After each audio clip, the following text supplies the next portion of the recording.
étiez là à travailler l'articulation de l'épaule, vous pouvez faire un glissé et travailler ici l'articulation de l'épaule, sur le dessus du cou. Ou alors vous êtes ici, vous tournez et vous mettez les doigts sur le dessus. C'est possible, les deux sont possibles. Ce qui est surtout important dans ces mains de soutien, c'est d'avoir le moins de gestes parasites. Quand vous êtes ici, vous travaillez l'épaule. Évitez de faire, par exemple, des manipulations de détente, juste pour passer à une autre zone. Ça, on va considérer que c'est un geste, entre guillemets, parasite. Si je fais la manipulation lymphatique alternée, je vais le faire après une zone douloureuse pour que les toxines qui ont été mobilisées rentrent en circulation. D'accord ? Mais je ne vais pas le faire pour passer d'une zone à l'autre. Parce qu'il n'y a pas d'objectif réflexologique. Vous voyez la différence ?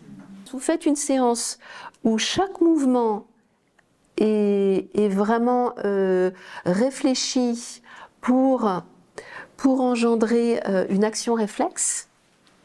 C'est une séance très différente à recevoir.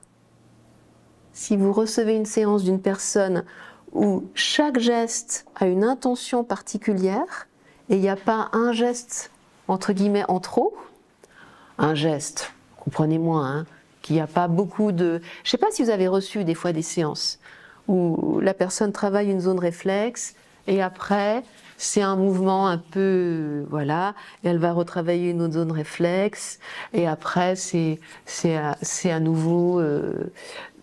Alors c'est bien des manipulations de détente, c'est vrai que c'est bien, surtout si on fait une réflexologie dans un but de détente, mais si on veut le faire dans un but thérapeutique, on va faire ces manipulations de détente parce qu'il y a une zone douloureuse ou parce qu'il y a eu un tissu perturbé et qu'il faut remettre en circulation ou la personne s'est un peu crispée. On le fait dans un but précis, on ne le fait pas juste pour le faire.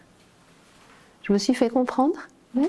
D'accord. Du coup, j'ai pas vu l'enchaînement super bien. C'est possible d'en faire un? Je peux le faire rapidement, juste l'enchaînement. Je ne travaille pas les zones, mais je fais l'enchaînement. Le rhomboïde, main de soutien reste en place, les nerfs du bras, l'articulation de l'épaule.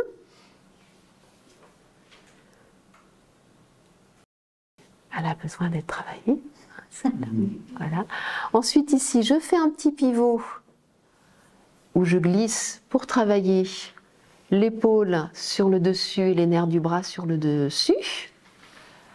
Ensuite, je glisse, je maintiens les deux orteils pour travailler l'épaule encore plus horizontalement ici, parce qu'elle en a souvent vraiment besoin. Je change de main parce qu'il faut alterner, et puis en plus vous atteignez mieux la zone avec la main interne, quand il s'agit de travailler ici cette ceinture scapulaire. Vous revenez en externe, après avoir mobilisé toute cette ceinture scapulaire. Il reste à vous faire l'escalène. Donc vous retrouvez doigt contre coussinet, et j'ai juste à cheniller cette fois-ci avec ma main externe, pour tous ces scalènes. Je fais même chose dans les espaces intermétatarsiens pour la zone réflexe des muscles intercostaux. Voilà. Et puis cette main se place sur le rhomboïde pour que je travaille ici le trapèze, horizontalement, verticalement. Ok, et il me reste ici la nuque. Si vous changez l'ordre, essayez de changer de main avec un minimum de gestes. Le corps, à chaque toucher ici, vous envoyez un message au corps. Consciemment ou inconsciemment, probablement inconsciemment, mais vous lui envoyez un message. Donc prenez conscience que dès que vous touchez, vous lui envoyez un message. Donc nous, en tant que réflexologues, nous voulons envoyer un message réflexe. Donc main de soutien, c'est pour mieux atteindre la zone. C'est pas pour faire des papouilles. Une séance réflexo-papouille, j'en ai connu. Quand on connaît une vraie séance de réflexologie, c'est assez insupportable, d'accord? C'est un petit peu ça la différence. Une vraie action réflexe, ou un massage du pied, ou une réflexo-massage. Ok, puisque papouille c'est dévalorisant. Je veux pas être dévalorisante parce que ça fait du bien. Mais s'il y a vraiment un problème et que je veux agir, eh bien j'ai peu de temps. Dans une séance, en fait, j'ai 35 minutes de travail réflexe. C'est pas beaucoup, 35 minutes. Une séance dure 1 heure. Il y a 10 minutes, si tu veux, où elle arrive, elle enlève ses chaussures. C'est ni anamnèse, ni travail réflexe. Donc il te reste 50 minutes. Sur les 50 minutes, tu as 10 minutes d'anamnèse et de repères de test. Donc il te reste 40 minutes. Bon, j'ai dit 35. Ok, il te reste entre 35 et 40 minutes. Le temps qu'elle se mette sur le transat, tu mets les couvertures, tu vois, ça va vite. Je dis 35 parce que sur les 40 minutes, tu as fait 5 minutes de détente.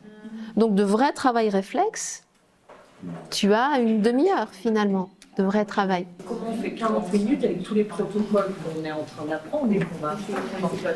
Parce qu'on va prioriser des zones. Quand on individualisera le soin, on va fractionner chaque action. Donc ça, on le verra à la session 3. Parce qu'avant de prioriser des zones, il faut qu'elles soient automatisées. Il faut que ces protocoles soient automatisés, relativement automatisés.